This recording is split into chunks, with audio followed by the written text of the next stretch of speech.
SwayamPrabha. Digital India. Educated India.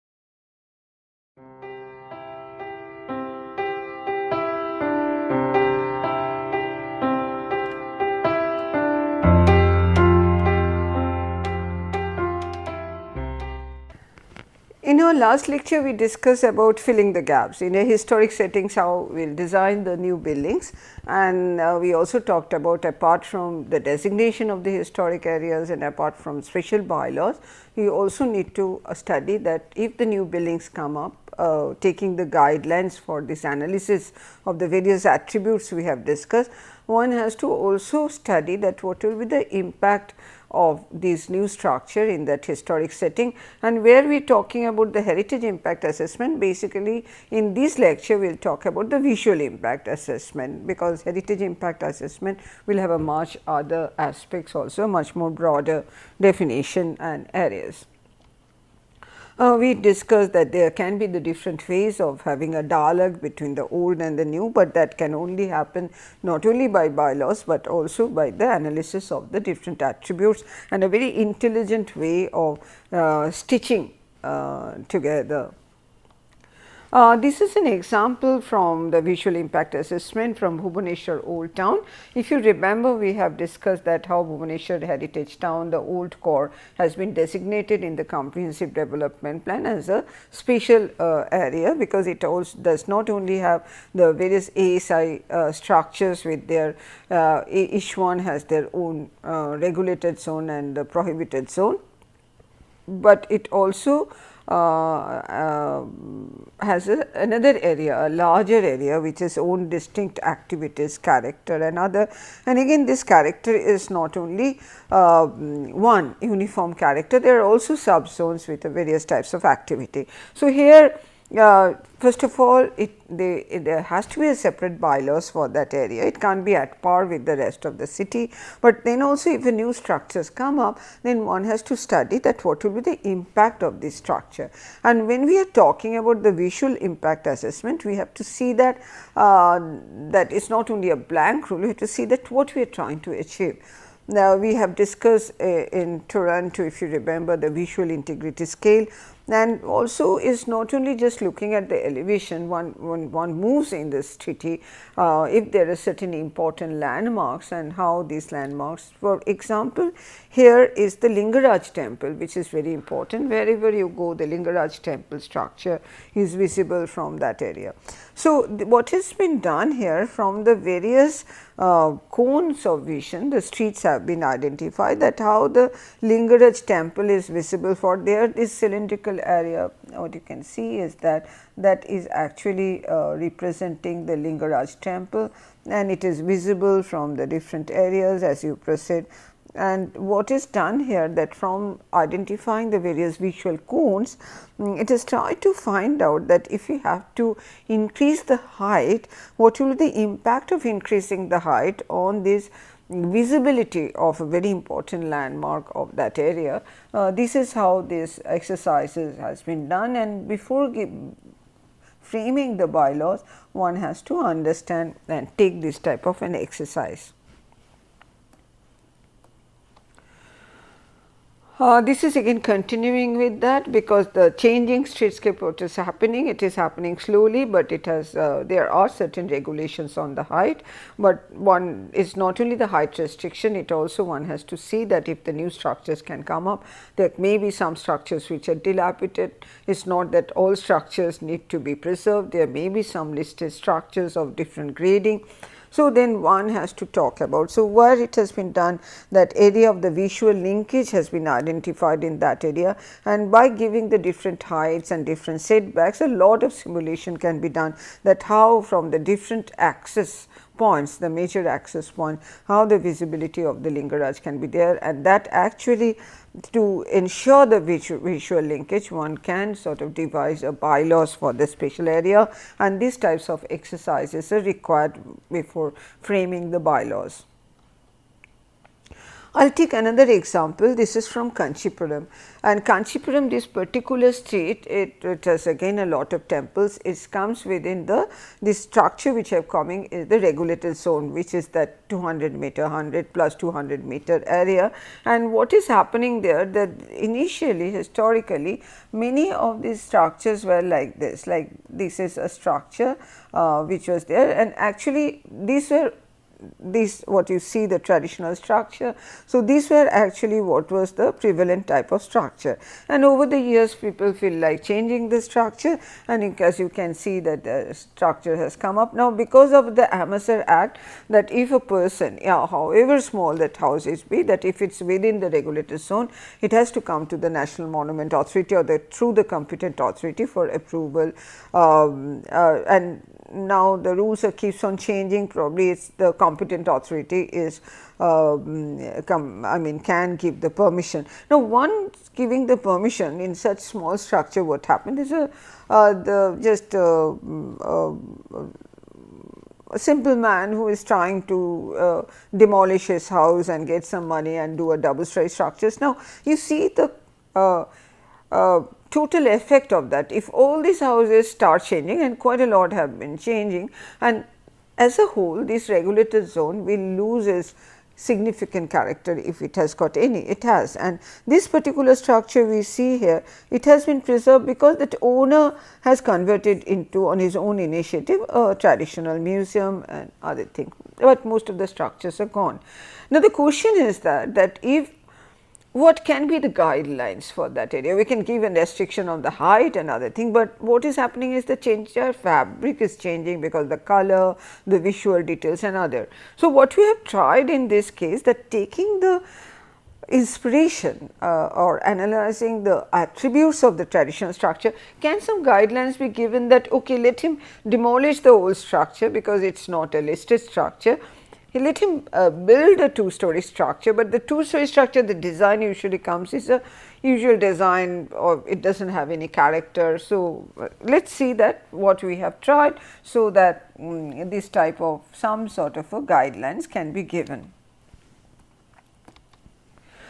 I am not showing you that several options have been tried. So, what was done here in this case by giving the guideline, that these traditional structure has been analyzed. It is a single story structure, but what are the attributes, what are the proportion, what is the relationship between the void and the solid portion, what are the details, the columns. This has been analyzed in a great detail, and a lot of options were tried, and as a result what has been done is that taking this person's requirement, a new design has been formed, and taking the design and understanding the traditional structure, new 2 or 3 options have been tried out, and this is one of the option. What you can see that even if it is double story structured, it retains a character. It is not totally entirely sloping roof, but sloping roof. Some of the column details have been the color of the columns, the color of the building. This has been found out, and a demonstrative example to show that how it can be designed within a certain guidelines,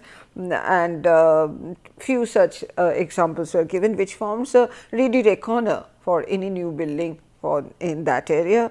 2-3 options have been given. So, these are something which is very much required to show to the people as a what you call a toolbox, heritage toolbox.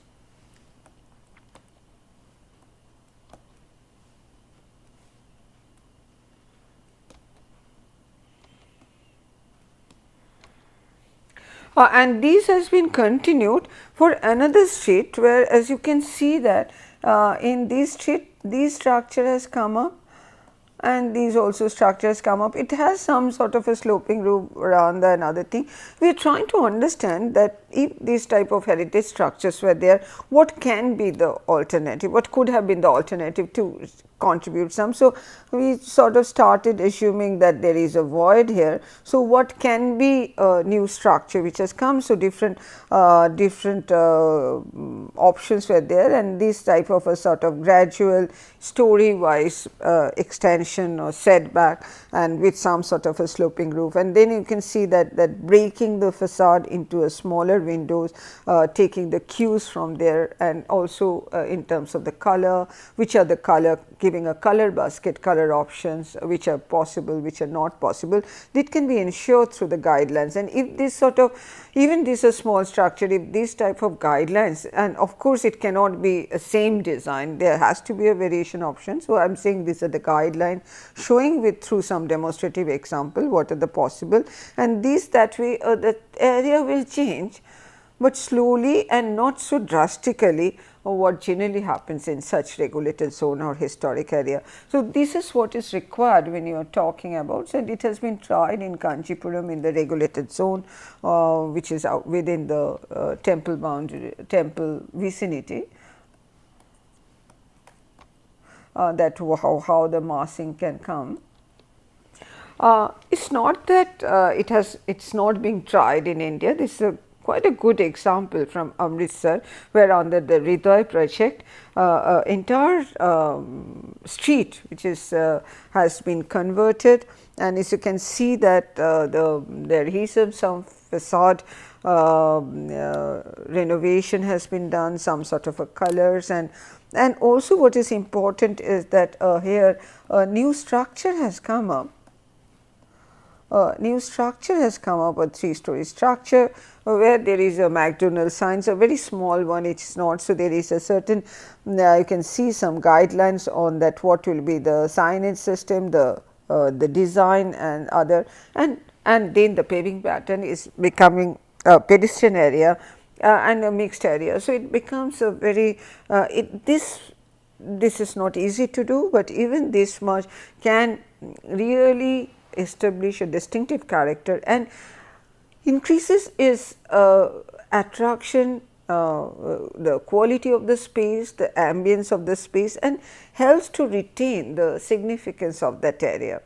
Of course, this has to be combined with the activities of the people, it has to be done with the stakeholders, there has to be a special incentive, some programs have to be there along with the guidelines and the bylaws. So, this is possible, it has been done, and I think I quite appreciate this what has been shown in our country itself.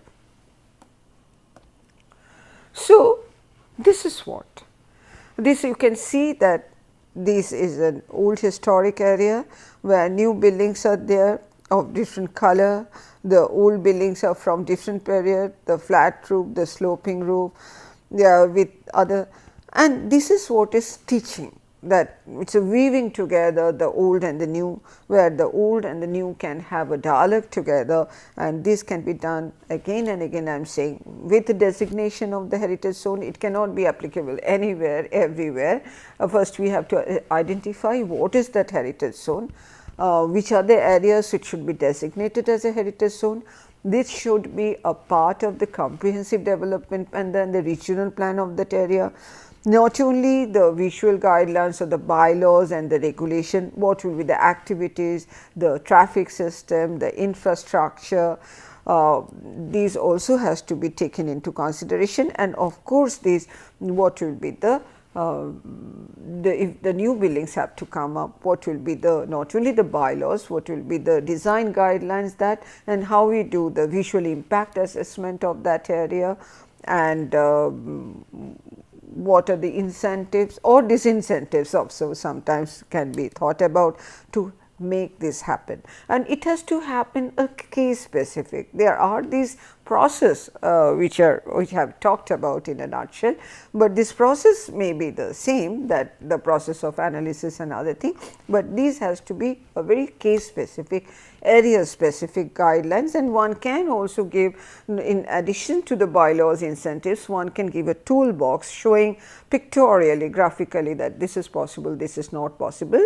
In addition to that, there has to be a strong review committee, the people who can sort of say that okay, these are the things, but at the same time too much of restriction is not possible. I have seen an example where too much of restriction actually does not allow the architects to think creatively. So, the architects should have the scope of thinking creatively, but they have to design in a much more sensitive manner, and it is possible, and when it is possible, it not only retains the heritage character significance of that area or identify that area, actually it helps in the economic generation of that area. It makes such areas into a more attractive place to work, to stay, and it's also important that people visit that area. So it's not only for the tourists, and these continue to live through, and this is what is the purpose of what we, when we call integrating conservation with development.